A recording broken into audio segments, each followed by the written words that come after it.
Good afternoon, everyone, and welcome to the November 20th meeting of the Boston MPO Unified Planning Work Program Committee, UPWP Committee. I'm going to read the notice of non-discrimination. You are invited to participate in our transportation planning process regardless of your race, color, national origin, including limited English proficiency, religion, creed, gender, ancestry, ethnicity, disability, age, sex, sexual orientation, gender, identity or expression, veteran status, or background.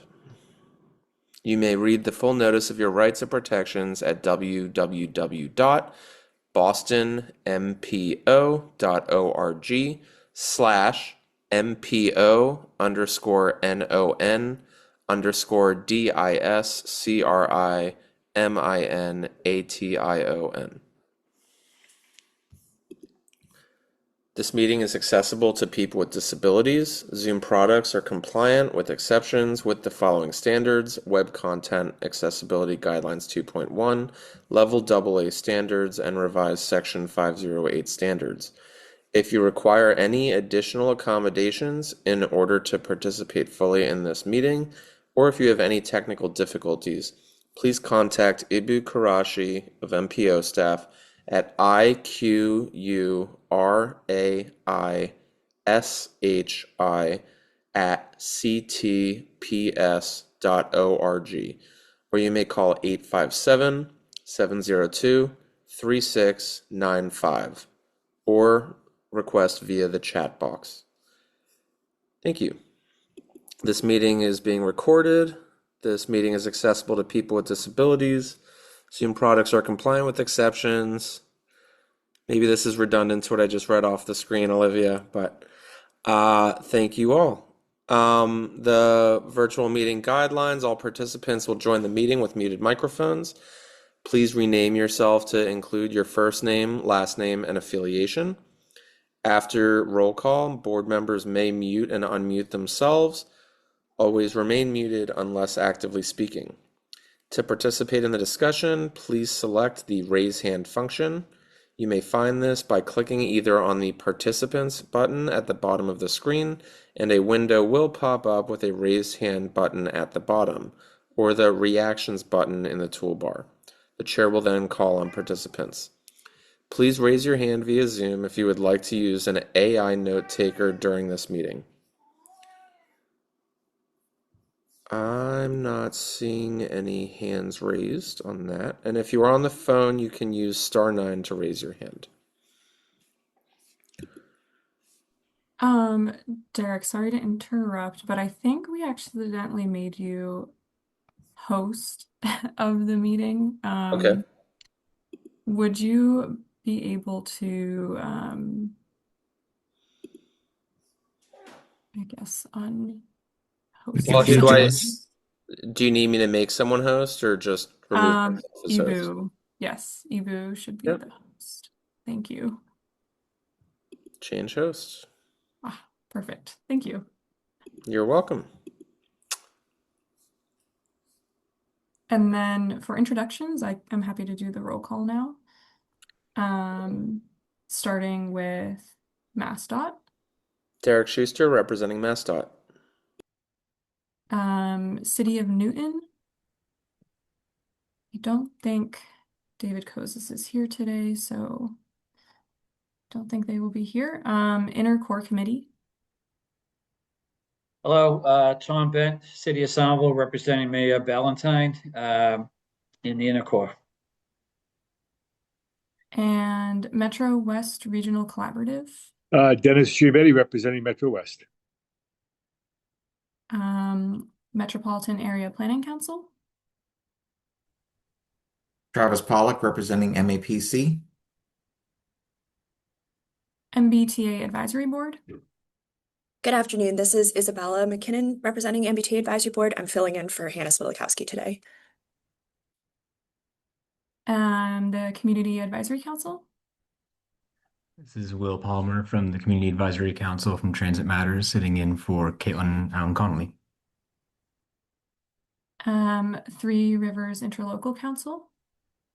Good afternoon, Tom O'Rourke from the town of Norwood, representing the Trick sub-region. And City of Boston. Hi, Patrick Hoey, representing the city of Boston, sitting in for Jen Rowe today. Town of Rentham. Rachel Benson, representing Rentham in the Swap region. And lastly, Town of Arlington. Leonard Diggins here for the town of Arlington. Great, that's the roll. Thank you. Thank you. And I would also like to welcome our new UPWP committee members from Transit Matters, Will Palmer, I believe, and the chair of the new Community Advisory Council from City of Arlington, a new committee member represented currently by Len Diggins, and then Travis Pollock will be representing MAPC on this committee. Next, I believe we're on to public comments. If there are any members of the public that would like to make a comment, please use the raise hand feature. If you have written comments, they should be, you should provide a copy to staff by email at upwp@ctps.org if able. I do not see any raised hands at the moment. If anyone from the public does wish to make comment, just please use the raise hand feature. Next, we'll move on to action items, approval of the September 25th, 2025 meeting minutes. Are there any questions or comments on the meeting minutes? If none, could I please have a vote to approve the meeting minutes?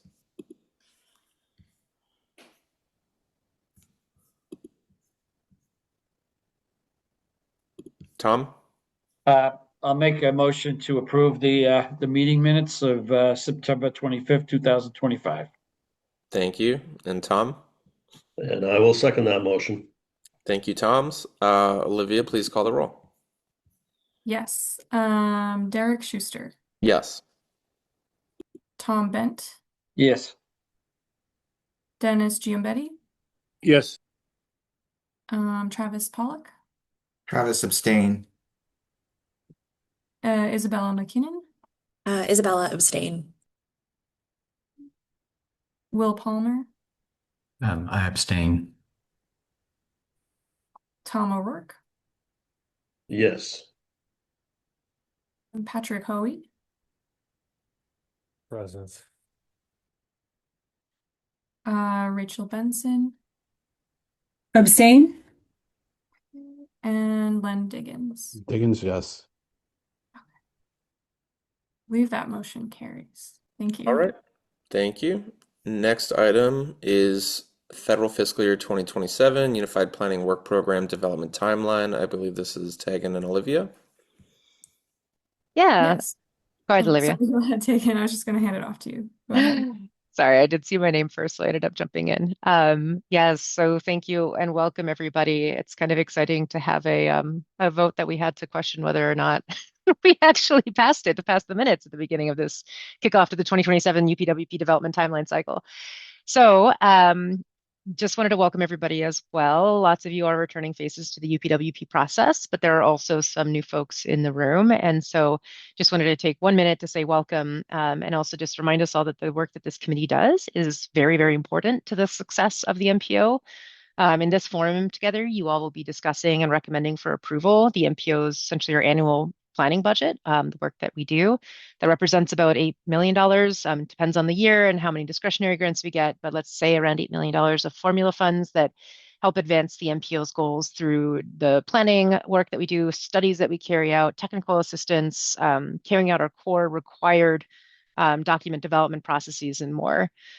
So each year, with your recommendation, the board then, the full MPO board then considers and adopts that work plan. So especially for those that are new, I wanted to highlight that this year we'll be continuing what has been an ongoing process over the last couple of years to kind of broaden the purview and interest of this committee by more deeply connecting you with all of the work that is funded through the UPWP. And that includes the discrete studies that this committee has spent a lot of time and attention on, but also the ongoing programmatic work that we do that may or may not have kind of those discrete deliverables associated with them, but that are still essential for advancing our goals. So this year, we'll be, as we discussed last year, bringing more not previously discovered program work to the committee. And we're also coordinating now with MAPC to engage the committee with the work that MAPC does that's also funded by the MPO's regional planning funds. That is also always included in the UPWP.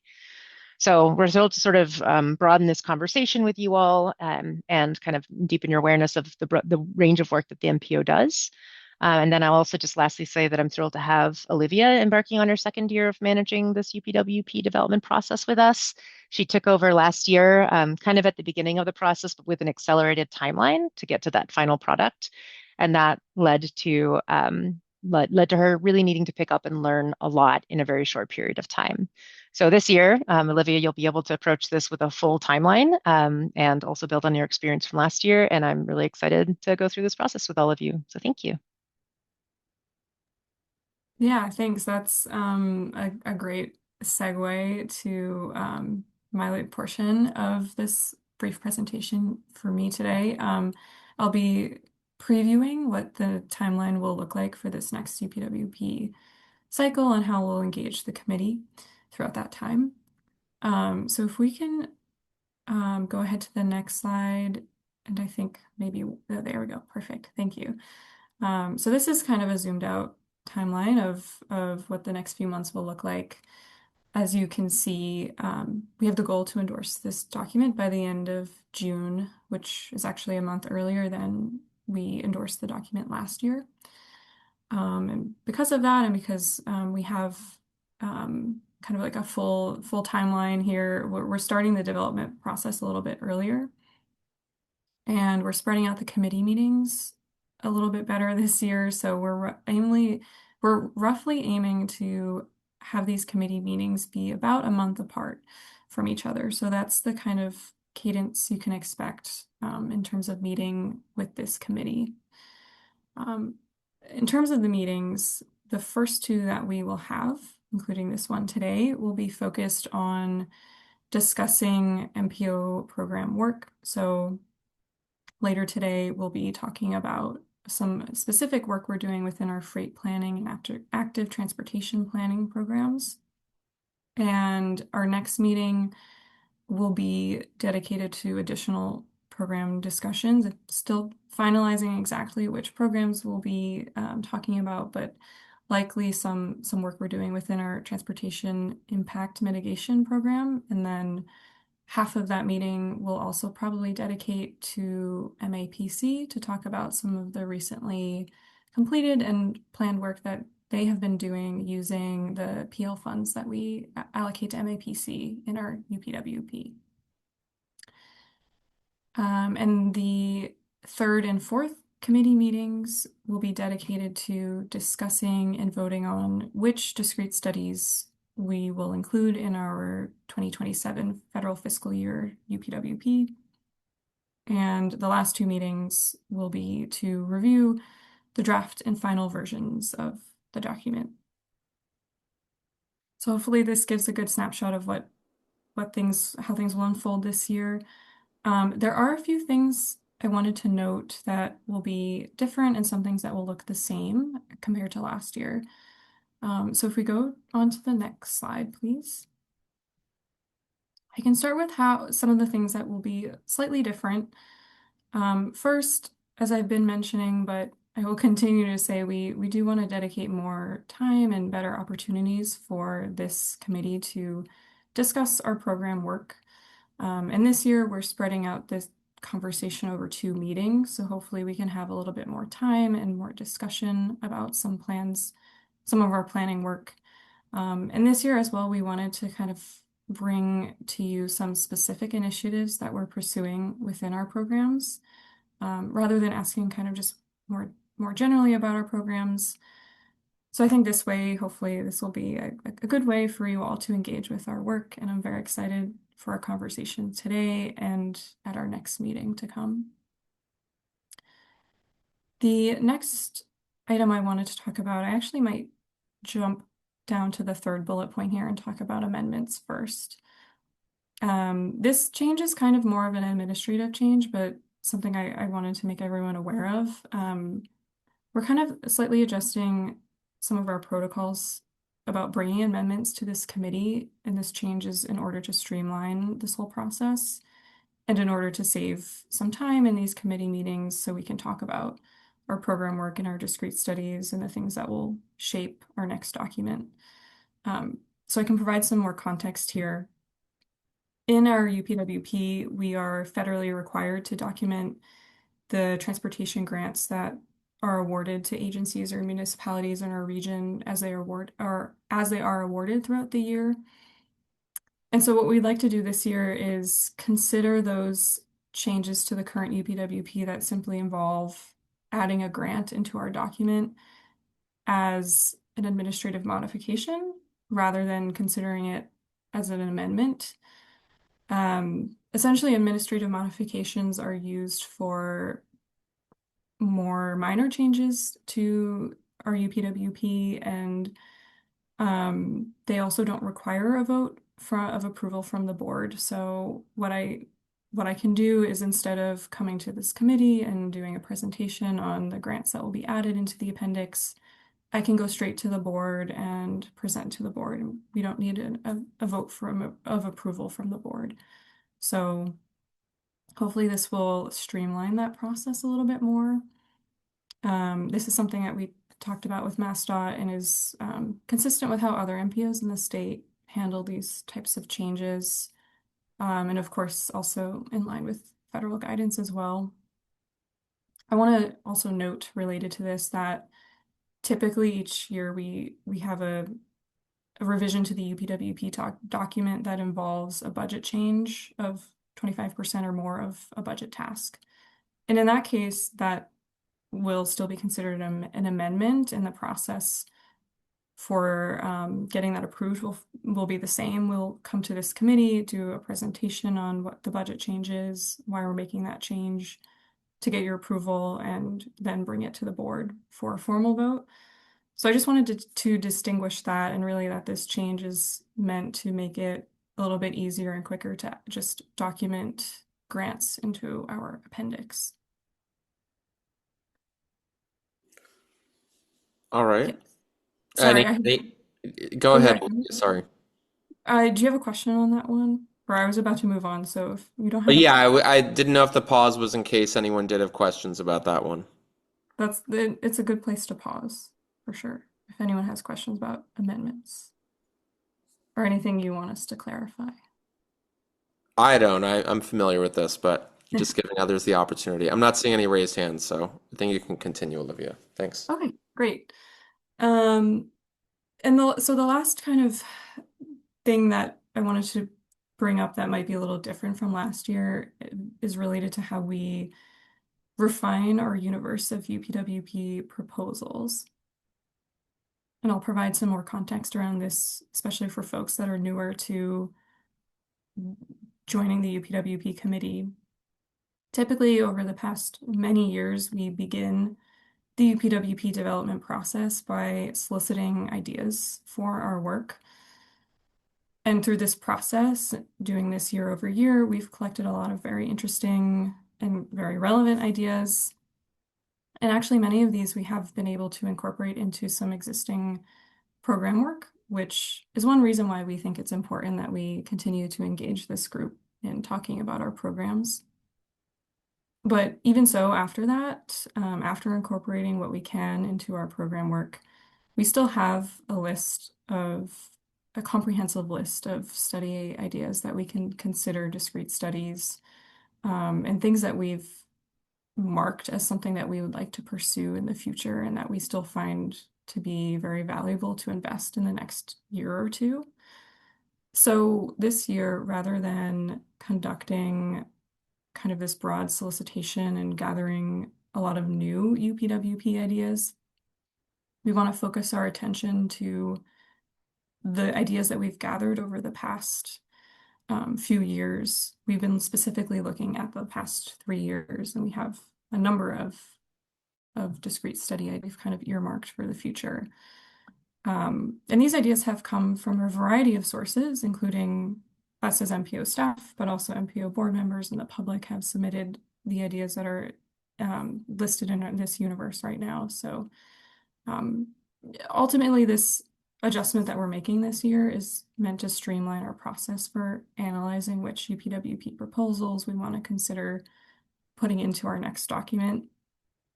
So we won't be sharing a survey with board members or the public asking for new proposals this year, and we won't be generating as many ideas internally from staff either.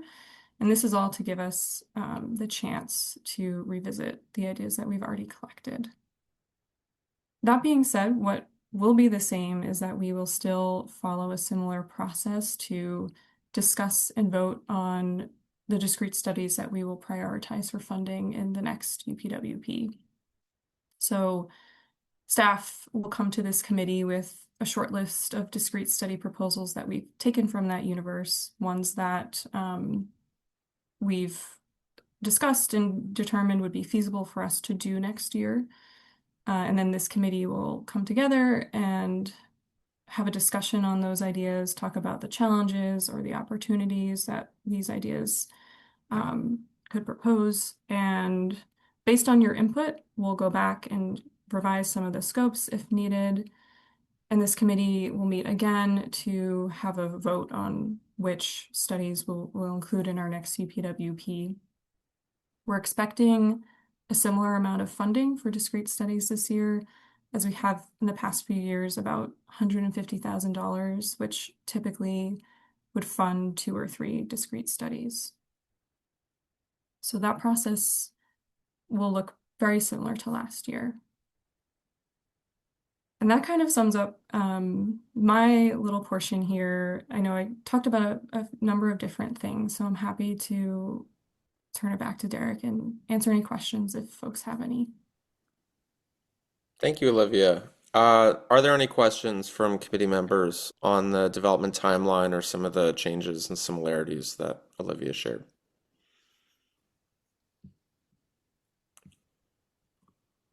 I'm not seeing any. Is this an action item or an agenda? Oh, go ahead, Len.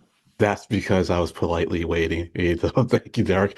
So yeah, I have a couple of comments. So look, I really appreciate the rationale behind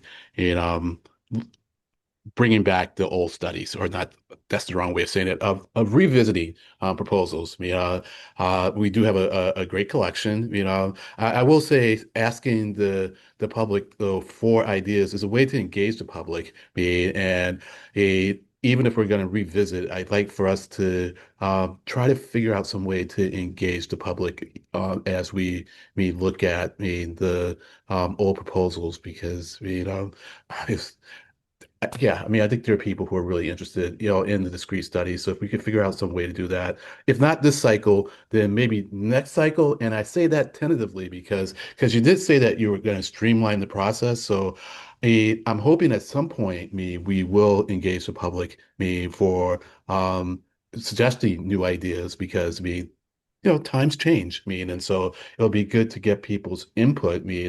As to study ideas. One of the problems I always had with engaging the public with so little funds to spend is that we ask people to put this energy, into suggesting studies when we know we're not going to be able to fund a whole lot of them. So I know those two things are at odds, but being someone who thinks of himself as more a member of the public, even when I'm on the non-public side of the table, I really do like to think of ways to engage the public. And as long as you let people know that, hey, this is the situation, we still want your input, but know that the chances that your study will get chosen is low because of these reasons.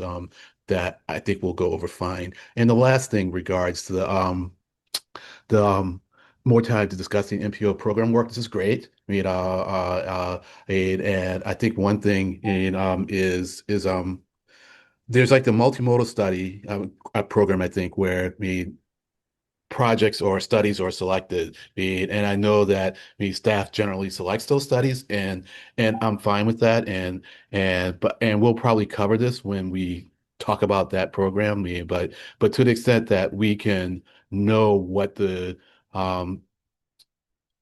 selection was, from which staff made a selection, that would be helpful. So that's it. Thank you.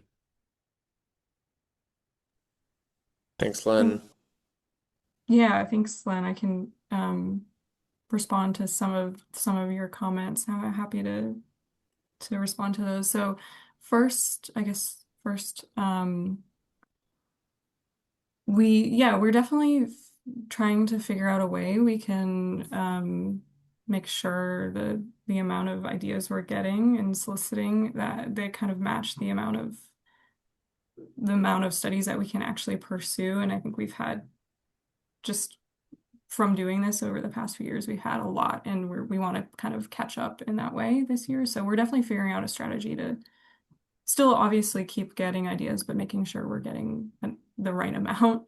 So we're in the process of working through that. And I appreciate you raising that concern, and we'll definitely figure out a way in the next few cycles, I think, to make sure we're getting the right amount. In terms of engaging with the public, one thing that we're really excited this year is to engage the new Community Advisory Council. We are planning to do a lot of separate meetings with that group to talk about a lot of the things we're talking about in this committee as well, to get their input on our program work and to get their perspective on the short list of discrete studies that we'll put together for this year. So they're a great resource that we have available this year that we're really looking forward to engaging with. So that is one of our strategies for this year, to try to engage the public and specifically those communities that are represented in that group. And your last comment about seeing the list of proposals, I think what we did last year is we made the full list available, which we're happy to do again this year, just so you can see where the short list is coming from. I think that was your question, but This was regarding the corridor projects, so because those they take up a big. I'm sorry, my I'm being a little careless with my language, so please forgive me if it comes across as a little coarse, but they do. We spend a lot of money on those studies, meaning that, and it used to be, a long time ago that would be some of the selection that the UPW committee would more or less choose. Staff would still weigh in pretty strongly, on which corridor studies should be done. But we would always see a list of the potential corridor studies, and from those, a short study or two would be chosen. So I think as we come to that program, you were probably going to do this anyways, where we would have a discussion about what other corridor studies were proposed and which ones were chosen and the rationale for the choices of those. Does that make sense? That's it. Just a request. I think it makes sense, Lynn. Thank you. I did want to add, just on the consideration of studies and study ideas that come from the public, as is the case with all 3C transportation planning work that the MPO performs, there's a requirement for it to have a link with the visions and goals that are spelled out in Boston Region MPO's long range transportation plan.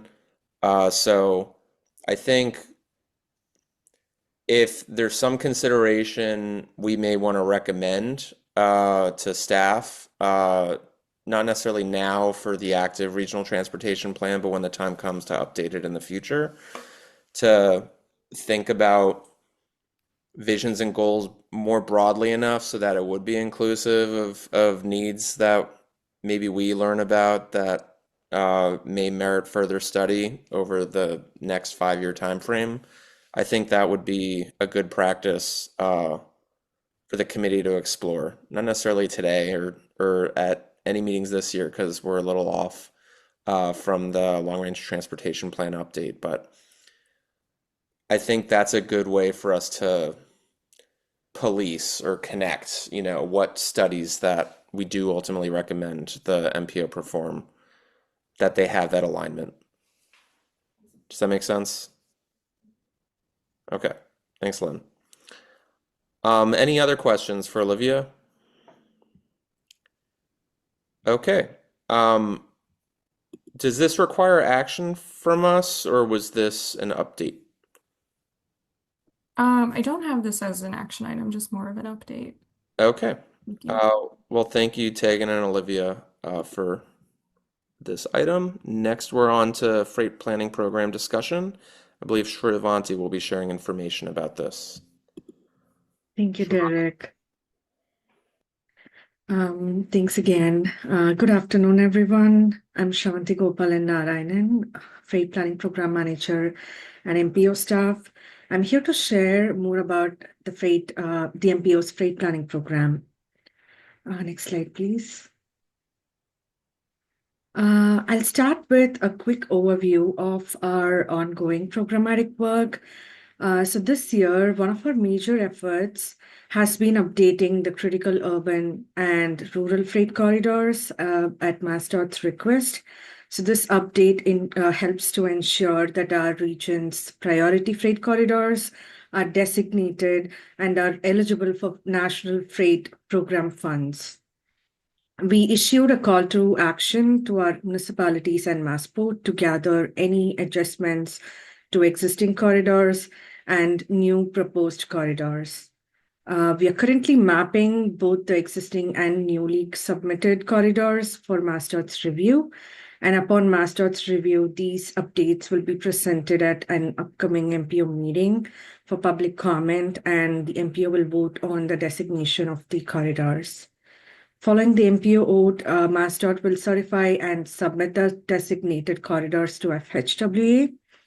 Once approved by FHWA, these corridors will be included in the next Massachusetts Freight Plan, and projects on these corridors will be eligible for National Highway Freight Program funds.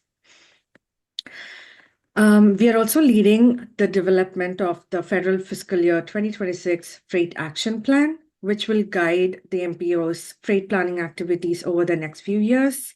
As part of this work, we are convening a freight steering committee, a group of stakeholders and partners across state, regional, and local agencies to help shape the plan and ensure it reflects both regional needs and priorities.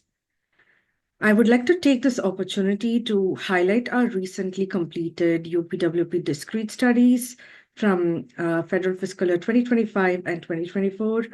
In 2025, my colleague Kyle Casiglio and I worked on exploring cargo e-bikes for last mile deliveries. The study builds on our ongoing freight decarbonization research and FFY 24 discrete study on freight decarbonization strategies, which identified cargo bikes as a recommended area for future research. For those who missed those presentations, I can drop a link in the chat with the report links so that you can take a look at them if you're interested. So together, these studies are helping us build a better understanding of sustainable and people-focused, or rather people-first, freight solutions. Next slide, please.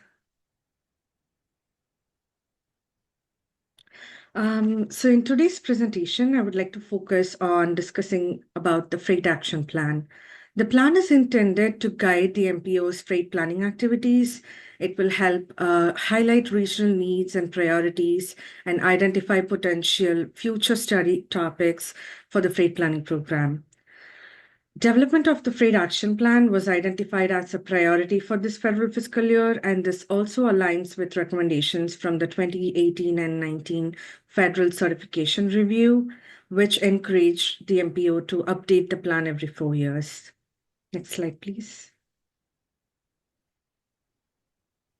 I would like to give an overview of what the Freight Action Plan will focus on.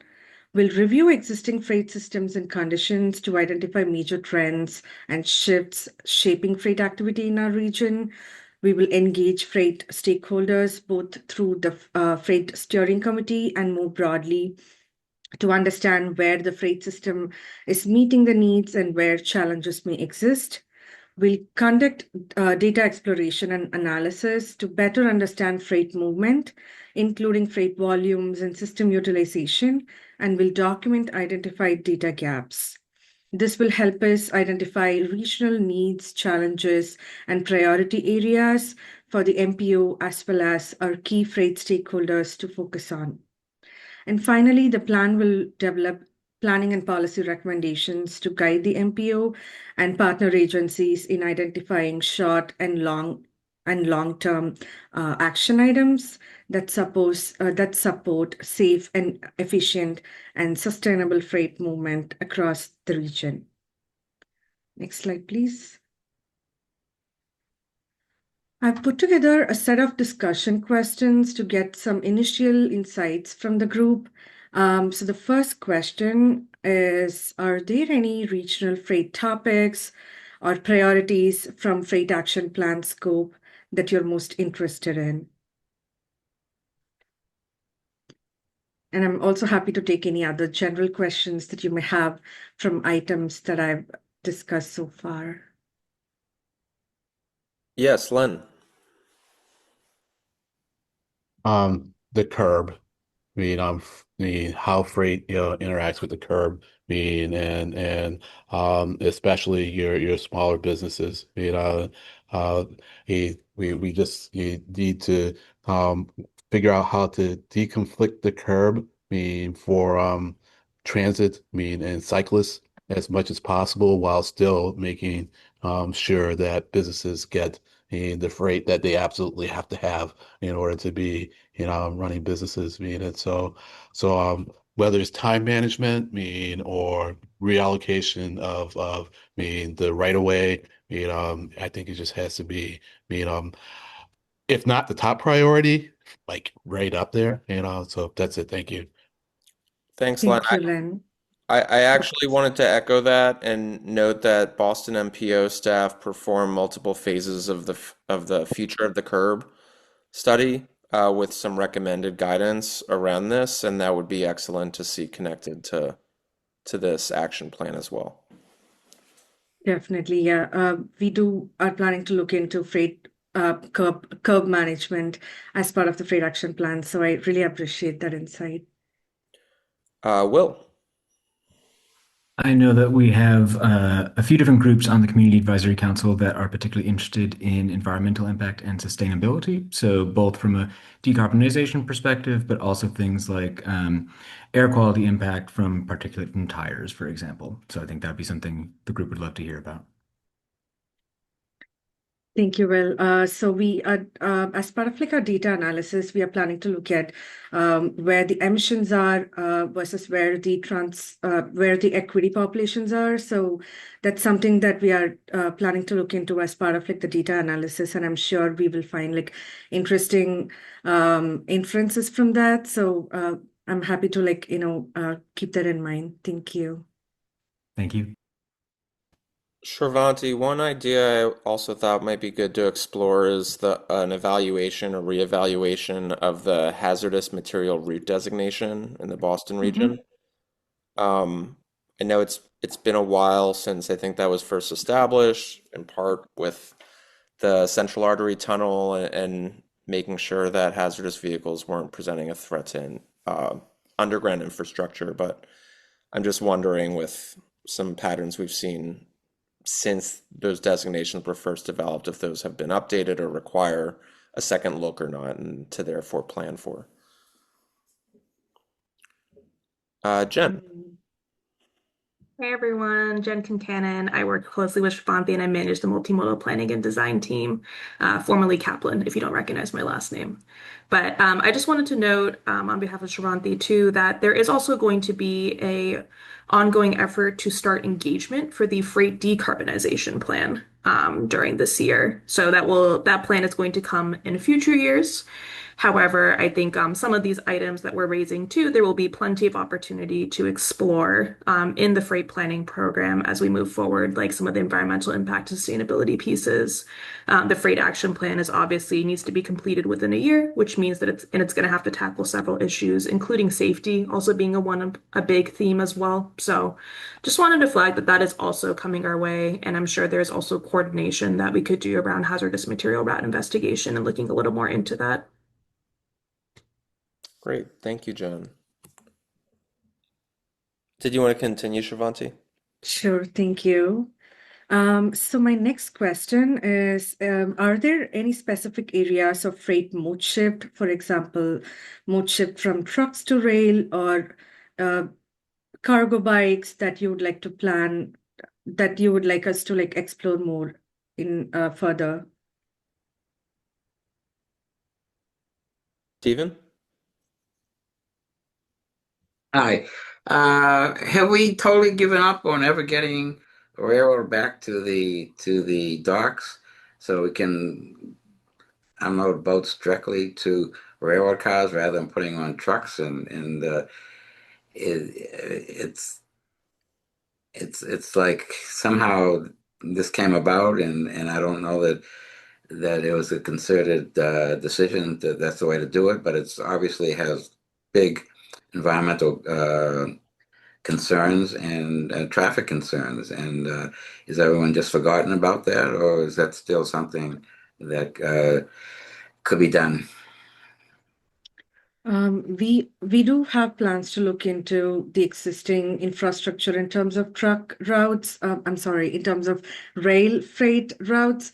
But I don't have an answer for that yet, Stephen. But we are still like in the process of data exploration. So if we are able to get more data availability on that front, then I guess we will be able to like look into that a little bit more. I mean, there's just two obstructions to getting, the train track is there, it needs a crossing, and it needs to get across to the actual terminal. It used to be on the bridge, and the bridge was rebuilt, and eliminated the tracks over that bridge, so it would need a new bridge, and you'd have freight right to the terminals, right to the docks, the way every other freight city has in the world. So why should Boston not have that and have all the bad consequences for not having that?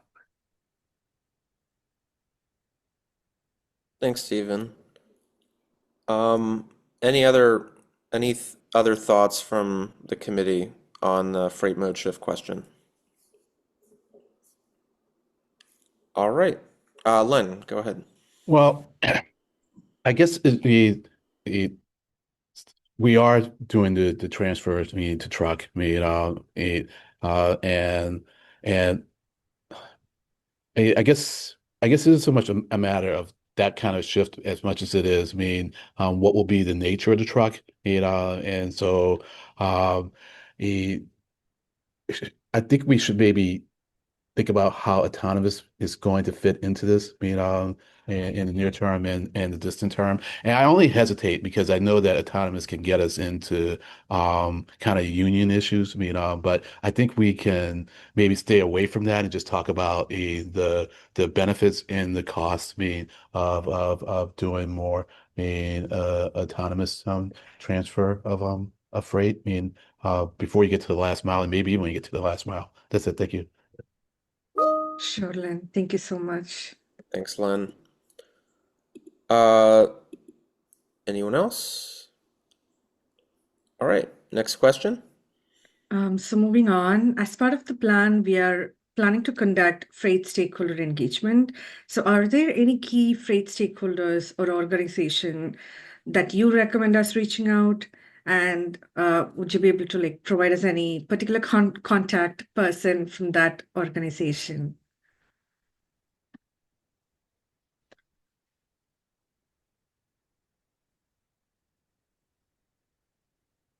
I'm drawing a blank, but I would recommend coordinating with Mass.OTP's Michaela Niles, who developed a statewide freight plan for any organizations or stakeholders they worked with as part of that plan development. I imagine there's overlap. She's in the freight steering committee, so thanks, Derek. Perfect. I don't see any suggestions, but if you can think of anything after today's meeting, please feel free to like shoot me an email. I'm always happy to like take any suggestions.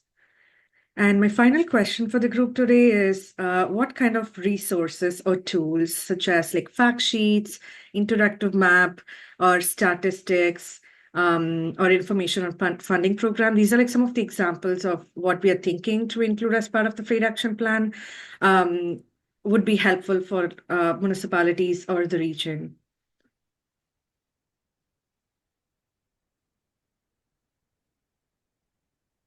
If there are any suggestions on any particular infographic that you think might be helpful, you can share your suggestions.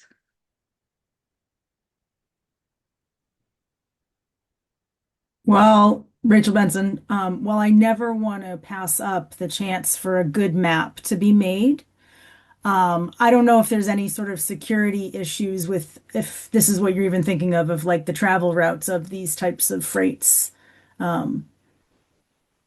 That would be my only thing. Again, it's very rare for me to say no or put down a map at all. So that's the only thing that came to my mind in reading that one.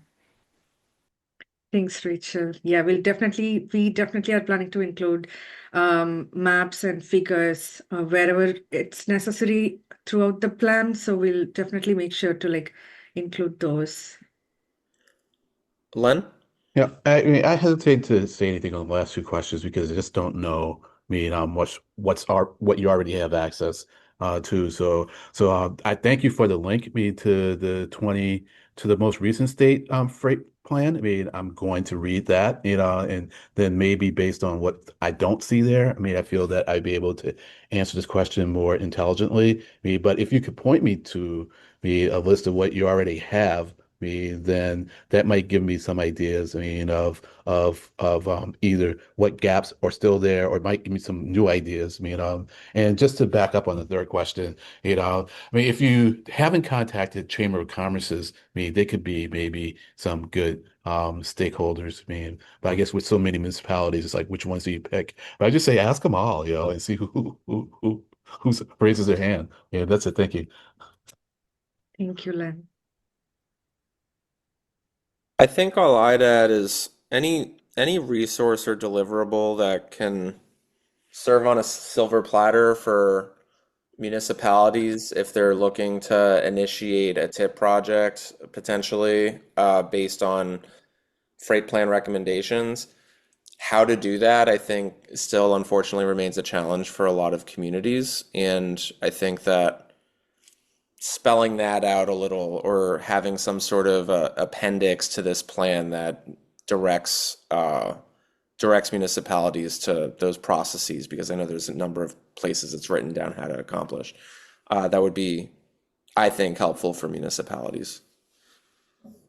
Derek, are you talking about like tip specific or like freight related item, like scoring of like freight component for the tip process? I think more the latter. I think if there are any recommendations that come from the plan that may affect a municipality having to initiate a project or wanting to initiate a transportation investment or further study, like a planning study for a specific project based on what this plan spells out. I think that just providing those steps to a municipality on what to do next with this plan is key. And I think there's an opportunity with all planning activities that the MPO does to help connect that dots for municipalities so that we can at least assist on the TIP programming end for a pipeline of projects that address the items that these planning studies in the first place make recommendations for. Definitely, that makes sense. Thanks for the clarification. And our plan is to come up with like policy and planning actionable recommendations, and it will also include who the stakeholders are that the action items are like referring to. So thank you for sharing that. Thank you. Sarah? Hi, good afternoon. For those of you who don't know me, here, let me do this. I'm kind of looking at you. My name is Sarah Lee and I work at Massport, which obviously has a lot to do with freight. I would just say, I think it's been a little confusing for me throughout the last few years because there's been a lot of topics that reference freight, but then are also talking about like e-bikes, which is a whole real other level in my mind of movement of goods. Like freight is what I think is happening, at the Port of Boston and at the airport with things coming in by air and or by ship. And so I think if there's a way to just kind of further define and whatever work you're going to be preparing, further define like what's freight, what's urban deliveries, what are things that municipalities, echoing the previous commenter, what are the things that like municipalities can do to limit, like Uber Eats. That's like very different than like, a WB67 on I-90, right? Like, so I think if there can just be a little bit more clarity and like a common verbiage of what we're actually talking about, because when I think freight, I'm thinking a very different thing than what can be accommodated on cargo bikes. Thank you. Sure, Sarah. Yeah, thank you for sharing that. Yeah, we'll definitely make sure to like include definition of like what freight can be and is. There are multiple interpretations of that, so thank you for that suggestion. Let's do Tom and then Len. Thank you, Mr. Chair. I agree with what Sarah just mentioned. I think, with some of the questions you have here today, I would want to go back to the city to have, a better discussion before I could answer some of this. I do agree with Len, though, Chamber of Commerce would probably be a good place to get some freight stakeholder engagements. But I think more clarification as to what we're trying to do with this would be helpful because I think there's a lot of freight freight that goes through the city of Somerville is one thing. We have issues with cargo bikes, Uber Eats, and we have issues with Amazon, pulling up on sidewalks and bike lanes, so I think cities in the Inner Core are going to have a different perspective on freight and what the issues are than maybe out in the suburbs or interstate travel. So I think a better focus as to what we're driving at here would be helpful. Sure, Tom. Thank you. Thanks, Tom. Len? Yeah, and I was going to piggyback on what Sarah said because I when I started reading that document on the state plan, freight plan, I was thinking, so what is it that MassDOT is handling, on a big scale, and then what is it that the municipalities can handle on their own, and more importantly, in cooperation with other municipalities. I would say, to Sarah, I think we really rely on you, to give us guidance, as to what it is, that would help you at Massport and function better. What is it the MPO can do to help Massport function better, and both on the regional, sub-regional level, but and also on the individual municipality level. So that's it. Thank you. If I could just thank you, Len. You're always very supportive of freight movement in the region and how we can do it better. I think the big thing for us is really the focus on the federally designated freight routes and maintaining those for freight access. That's where that's where trucks in and out of the Port of Boston are going. And we're really trying to, be good partners with communities and with neighborhoods and keep, big trucks off of neighborhood streets. So, really that protection of those routes is really what my main focus is. And I'm working with Shravanti on that right now.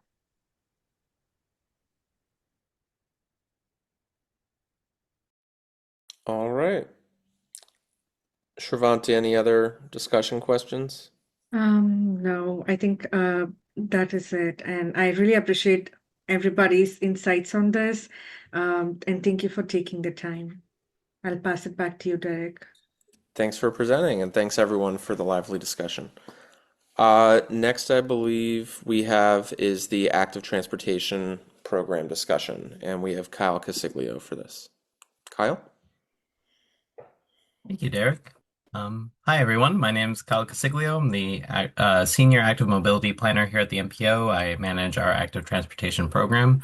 If we could go to the next slide, please. And actually the one after that. Thank you. Yeah. So to talk about a little bit about what we're doing right now in this fiscal year, we are currently expanding our automated bicycle pedestrian count program. Last year, the MPO invested in 10 automated counters that focus on bicycle and pedestrian usage, and we've been deploying these throughout the region. At the current moment, they are in Salem, Massachusetts, focusing on supporting some safe routes to school programs. And we have future deployments scheduled in Watertown, Marblehead, Beverly, Lincoln, Rockland. Off the top of my head, I'm probably missing a couple, but the point is we are using this to greatly improve the count data that we have in the region for people using active modes of transportation. This is going to help both us as an MPO and municipalities inform better planning decisions, inform how we're prioritizing funds for active transportation, identify areas that are getting a lot of use that we might not have expected, or the opposite, identify areas that we're seeing gaps due to things like weather, making a big priority on identifying areas that are before and after projects, seeing how the projects we are funding through the TIP are actually making an impact on people's transportation decisions.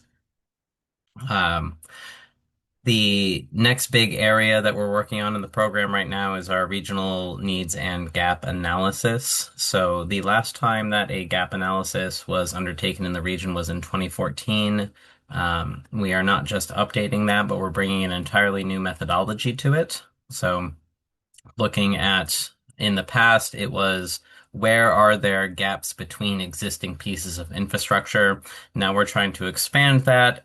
Similarly to what MassDOT just did with their next-gen bike ped visualization, looking at where are there quality gaps, where is there somewhere that maybe we've put in a traditional quote-unquote bike lane that has no buffer in between that and the roadway, and maybe we've put that in one place, but is that a sufficient piece of infrastructure for the actual roadway characteristics? If people are driving at 35, 40 plus miles an hour, do you actually feel comfortable biking alongside them with no buffer?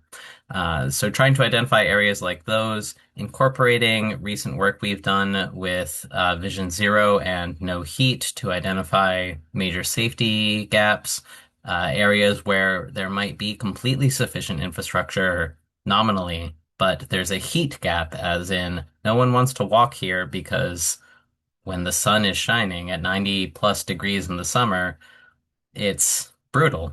So looking at areas like that.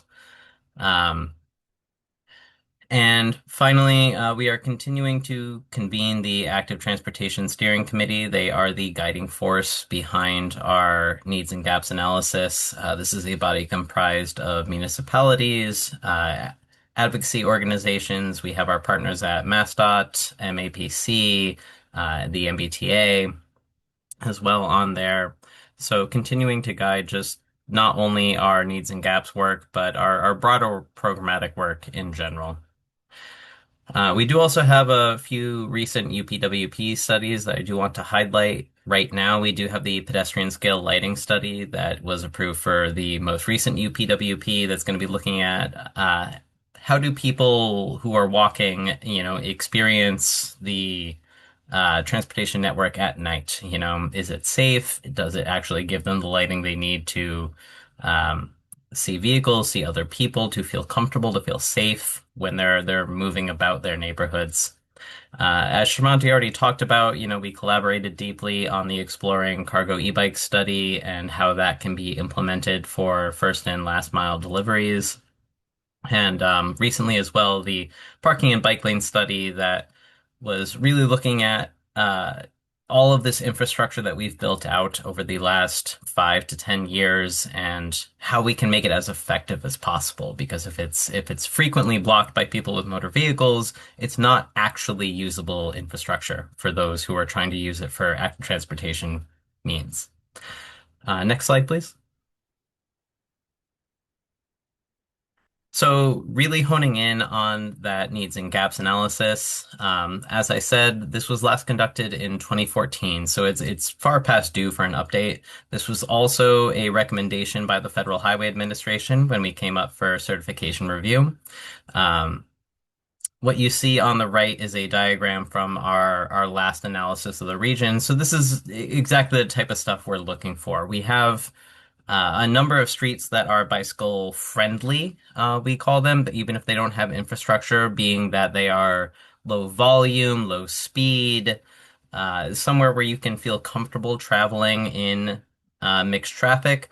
But on the streets that you can't, such as Prospect Street in Cambridge in this example, trying to help find out what types of facilities that you need.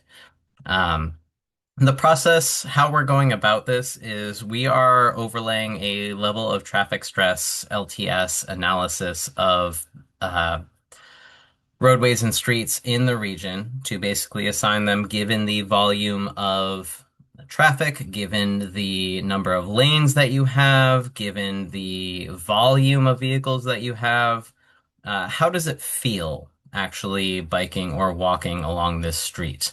And if you don't feel comfortable on a given street or a given intersection, that might be considered a gap. And then it comes down to the specific factors of how do you address that gap. On a corridor, might be very simple. On an intersection, might be more complex. In the case of intersections, this is where we do see about 40 to 50% of all vulnerable road user being people walking, biking, scootering, that type of micromobility. How do we actually address that? So looking at the specific factors at that location. The typologies that we're expecting to see, we've broken them up into 4 very general categories, and obviously not every intersection can be neatly quantified. Everything has to be kind of taken with a little bit of context, but in general, there's four categories we see. There's the infrastructure gaps. Is there an area that maybe there's a bike lane on one side of this corridor, a bike lane on another side of this corridor, and nothing in between? And that's a very obvious infrastructure gap, very straightforward. Quality is something that's a little bit more nuanced. It might be we have a bike lane that is alongside a parking lane. It's on a very high-speed road. So yes, we might have a bike lane here, but people are worried about getting doored. They're worried about the 35-mile-per-hour traffic that is 2 feet from them. So on a street or road with those characteristics, we might be recommending some kind of quality upgrade, even if there is existing infrastructure. Access is taking almost the opposite approach. We have, as an MPO, a set of critical destinations, things like hospitals, a food bank, town hall. Are you able to access these spaces via active modes, via what we are going to analyze as a level of traffic stress 1 or 2 network? If you're not able to access those, we're considering that an access gap. So how do we improve your ability to access the library, the food bank? Again, all of these types of critical destinations. And finally, we have something that I'm really excited about that we're calling a heat gap. The MPO has done a lot of fantastic work in the past 2 years around how heat impacts people's walking and biking ability in the region. And we might have areas where we have fantastic infrastructure and we're seeing much less than expected usage given something like the population density in the area or the destination density. And so if there's an area where we have the good infrastructure, we have the population density, we have the density or the density of destinations in those areas, and we don't observe people walking, biking, well, then why? It might be heat. So all of those things we're trying to look at through this as well. Can I get the next slide, please? So a few questions that I would love to pose to the group here. First off, what barriers do you see to implementation of active transportation projects, such as those required to close the identified gaps in your communities, neighborhoods? We have some expectations, but I would love to hear from all of you what the big gaps are to implementation specifically.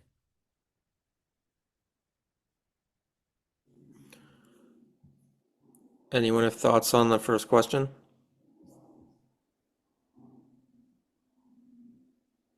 Len. Money, because we know like it's sidewalks in Arlington. A lot of these sidewalk gaps. Either there are places where there aren't sidewalks. In some of the less dense areas, or places where the sidewalk is just in bad shape. And the town manager would love, to put in better sidewalks or put in sidewalks, but there's just not the money for it. So that's it. But that's kind of universal. So I hesitate to push that too hard because we're no different than anyone else in that respect. That's it. Thank you. Thanks, Len. I appreciate that, Lynn. Thank you. That's while it is common, it's worth stating. Thank you. Will. I was going to say that I do not right now have an answer to this question. I wanted to ask from a process perspective if there's any way for members of the Community Advisory Council to provide some feedback afterwards on this question. And I guess other questions too. I greatly appreciate that, Will. We are definitely looking to get feedback throughout this process. So the MPO does have the Active Transportation Steering Committee, which is made up of probably a few folks that are on this call, but municipalities, advocacy organizations, our state and regional partners, and we are presenting to them quarterly throughout this process to get feedback on methodology, on process, on the areas we're looking at when we narrow down to eventually case studies and stuff. So we are definitely trying to elicit as much feedback as possible on this.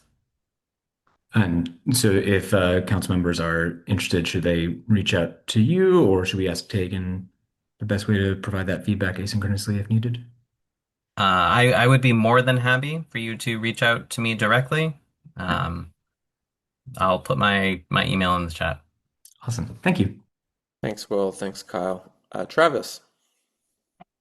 I think one of the barriers at least I see in my work, and I don't do this all the time or this work, but is trying to find creative ways to work around just sometimes the communities do not want to give up parking. We just will not give up parking, on-street parking. So how can we be creative to try to find ways to work around that? Or there's just not the right of way because of the historic stone walls in the more smaller communities. And how do we work around that? So just coming up with, I think, some creative solutions that we've seen elsewhere that communities can feel comfortable doing, that if they won't give up parking, this is a way to like slow down the traffic and make it safe for everyone. Or if we can't move a stone wall, or how can we work around it to make sure that the road is safe for all users?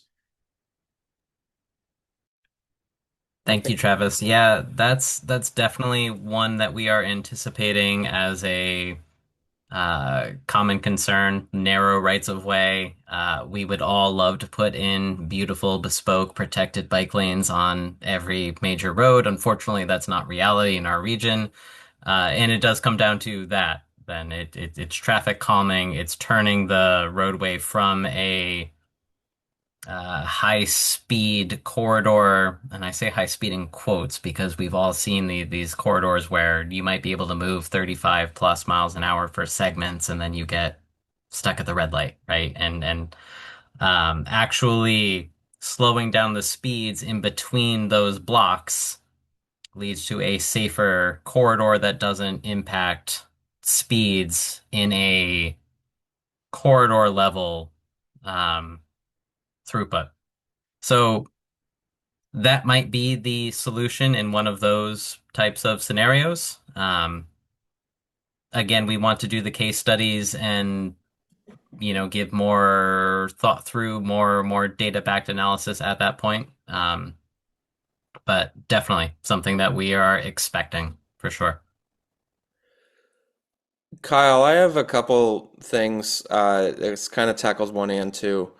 A single word comes to mind as a barrier for implementation of anything active transportation related, and that's context. I think a lot of people who have never been on a bicycle or walked or are so acquainted as most Americans are with driving a car, just are not privy to what planners know to be true from data analysis and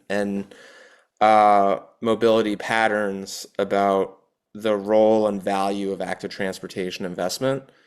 That it's often killed when you're at a community level trying to make a case for an active transportation investment by a majority of people who lack that context about the value add it would bring to their community as a whole if those options were to exist. So I think you've got a context challenge there. And the second thing I wanted to say, it's really just an anecdote I've learned from other places that have found success with kind of overcoming barriers where it took community buy-in for an active transportation project, program, or investment, is reminding people that someone who's a cyclist or a transit rider or a driver is just a person. And when you assign a label of that mode role, as opposed to reminding people that this is a person who rides a bus, a person who drives a car, a person who rides a bicycle, that they've actually found more buy-in when contextualizing active transportation or public transit goals in that way. So I think if you're doing any study or making any recommendations as part of this planning work, it would really help to overcome barriers if there was a way to provide better context to stakeholders in the Boston region, as well as to gently contextualize the fact that people who use active transportation are no different than the people that might be behind the wheel of a car. There, I'm off my Definitely. soapbox. Thanks. No, definitely. It's a soapbox that I think that we at the MPO have been on a little bit as well, in that these are all people, and we have made a great point, I think, to try and emphasize that these are people walking, people biking, people driving. This is not motorists versus bicyclists. This is people trying to get from point A to point B, trying to get from their home to their job or from their job to a doctor's appointment, what have you. And we are definitely, I think, very sensitive to that. To that point within this study, one of the intentions we have after we do the kind of high-level analysis from the ivory tower of the State Transportation Building and, do all the data aspects of it is kind of hone in on a few representative challenge areas and do some much more on the ground truthing to that. Identifying an area that is representative of many common problems within the region, which we have a number of them when it comes to active transportation. And zooming in, doing some community outreach and asking the question, how does this impact you? How does this impact your ability to get around, and putting a human element to it? This is something that I think we can, a red brick tower. Yes, Len. And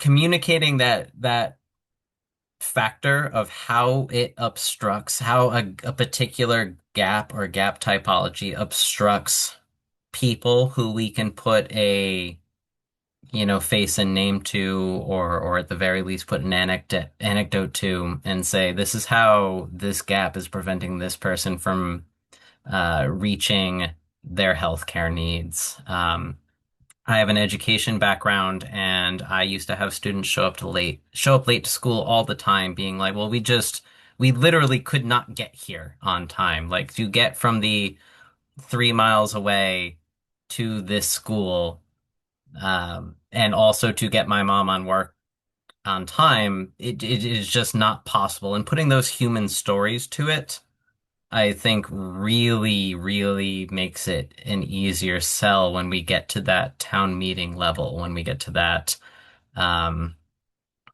ZBA or any other kind of behind the bureaucratic curtain, so to speak, level, when people are actually having to understand how this influences their daily lives. Wonderful. Any other thoughts on the discussion questions Kyle shared?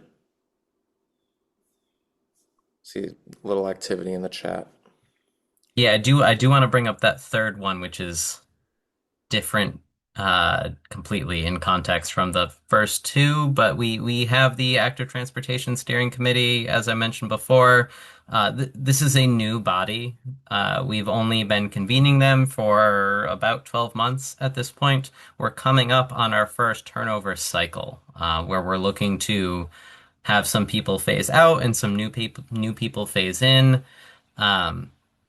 Something we're very conscious of is the perspectives that are on this committee. We've very much emphasized municipal partners, state and regional partners, as well as advocacy organizations in the region and in the state. But if there are other perspectives that people feel would be really valuable, we have some thoughts of our own on who we'd like to include that we maybe haven't before, but would love to hear from this body who should be influencing our work.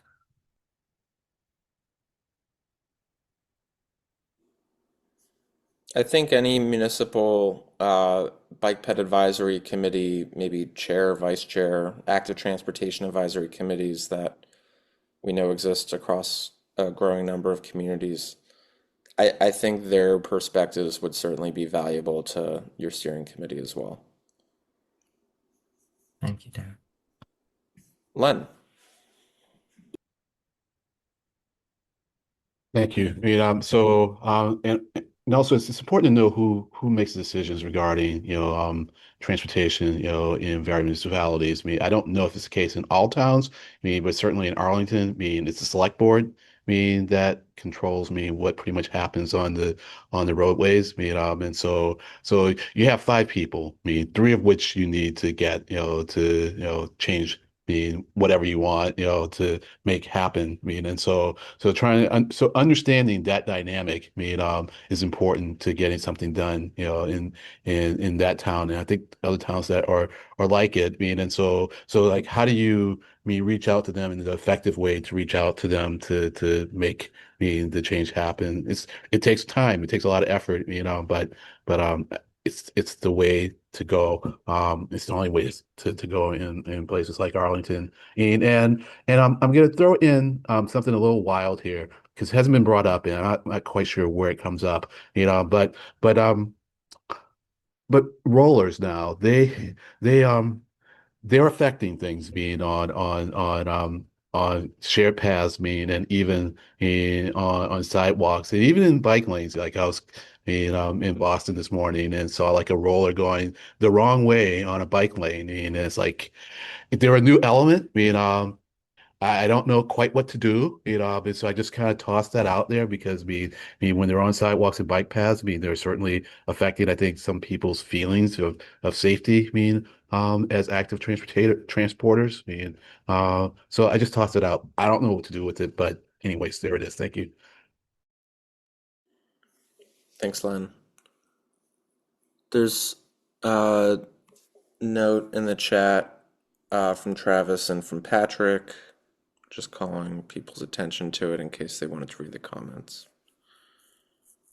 Tom. Hi, thank you. As you know, Somerville is very active with adding, bike lanes across the city. The mayor's, pushed that, quite a bit, and the construction has been, very active. And what you see is we have a very strong bicycle committee here. But when you're looking at perspectives, there's not like the most organized group is probably the bike committee, but there's no automobile committee and there's no pedestrian committee, that's to get their perspective. I think that's going to be more of a challenge. And then you have the business perspective of, our roads are like, pretty much everyone's in a core. They were never designed for all this. So what we're seeing is a lot of squeezing of the roads, making it more difficult for especially elderly drivers to drive on city streets now. So we're getting, pushback from those perspectives. And then, I hear a lot from the business community. And again, it goes to the earlier presentation on freight, is, we hear from, a lot of the bicyclists, that companies are pulling up into the bike lane because there's nowhere else to pull to deliver, to businesses, and even, to on more residential streets, where you have, Amazon drivers and, even the post office. Summer Street, they just finished a large, but putting in a dedicated bike lane there, very narrow street, but the only place that the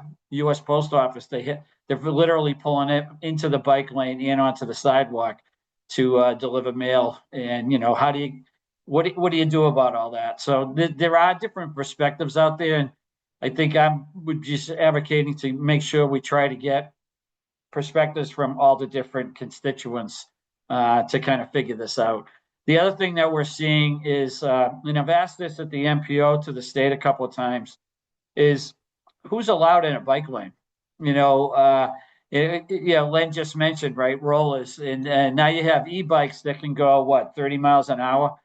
So what we're seeing from even in the bike committee, we're seeing complaints that e-bikes shouldn't be on bike paths and things like that. So it's as they become more and more popular and there's more means of transportation, it's really cluttering up those areas. They're getting crowded, So there's a lot going on with that, which I think is the success of having that alternative transportation means. But now it's like, what do you do with it all? And can Uber Eats be flying down at 30, 35 miles an hour? And it's not even an e-bike, it's a scooter, and we've had a couple of accidents where they've hit bicyclists or pedestrians that were in because everyone's, either in the bike lane or on the sidewalk. So there's been a lot of different areas. So from the perspective side and the study side, it would just try to make sure we're getting those perspectives from all the different constituents. Thanks, Tom. I agree. Can I answer that? Yeah, go ahead, Kyle. Sorry. Okay. No, I greatly appreciate all of that because you're raising a lot of the same issues that we're thinking about right now. In particular, the who can use the bike lane is, I wish I could tell you, there's X state or Y municipality that has it figured out, and unfortunately, that's not the case. We are looking at all of those things frequently. We looked at it a lot in terms of the e-cargo bike study that Shrivanti and I worked on last year. I would say that in terms of the accessibility for seniors, peoples with disabilities, we do also have to keep in mind many seniors and peoples with disabilities can't drive. It's a definitely a balance between how do we accommodate those whose only option is driving and those whose options do not include driving when we're talking about people who are elderly and with disabilities and such.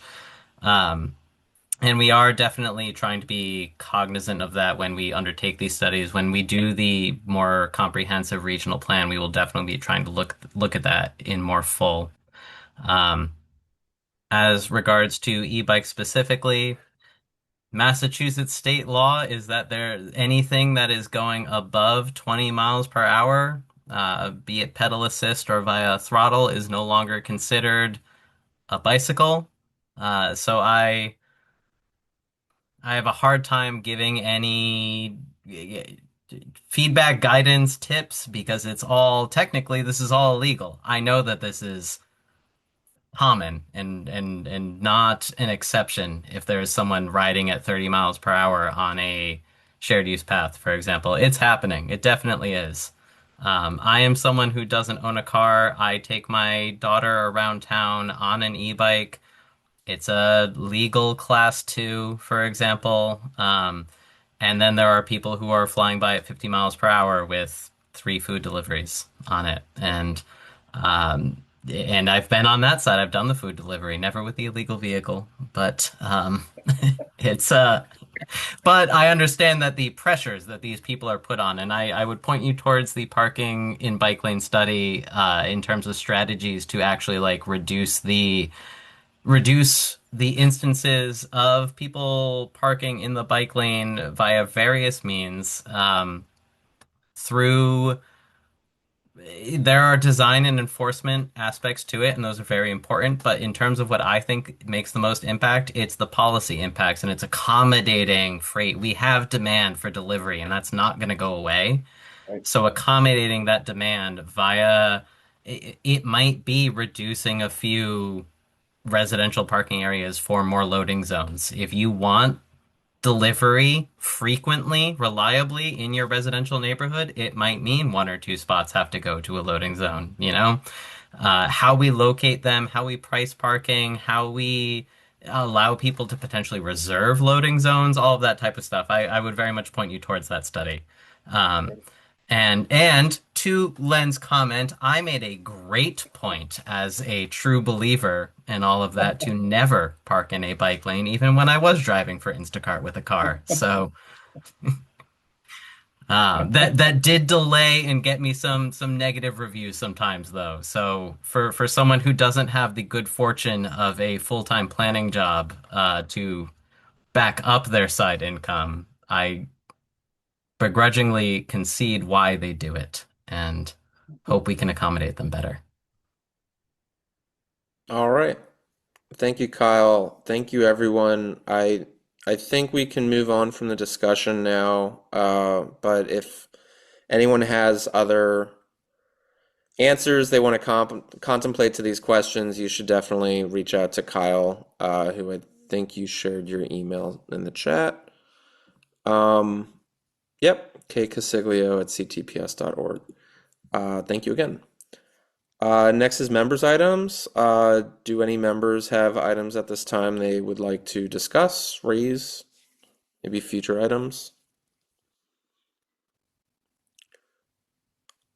All right, seeing and hearing none. Olivia, when is our next meeting?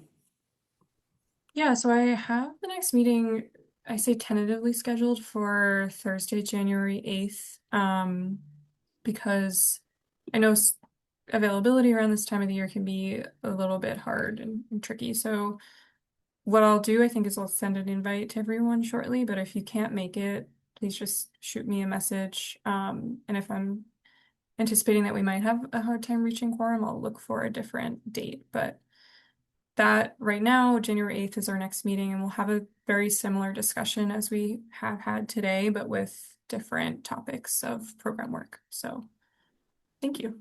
All right, thank you. And next, could I please have a motion and second to adjourn? I'll make the motion to adjourn. Thank you, Tom. Len? I'll second it and say that I'm happy with 90 minutes. We got a lot done. Thank you. Yep. All in favor, please say aye. Aye. Aye. Aye. Without objection, we are adjourned. Thank you, everyone, and we'll hopefully see you January 8th. Or Happy holidays, or whatever you do. Happy holidays. Yep. Thank you. You.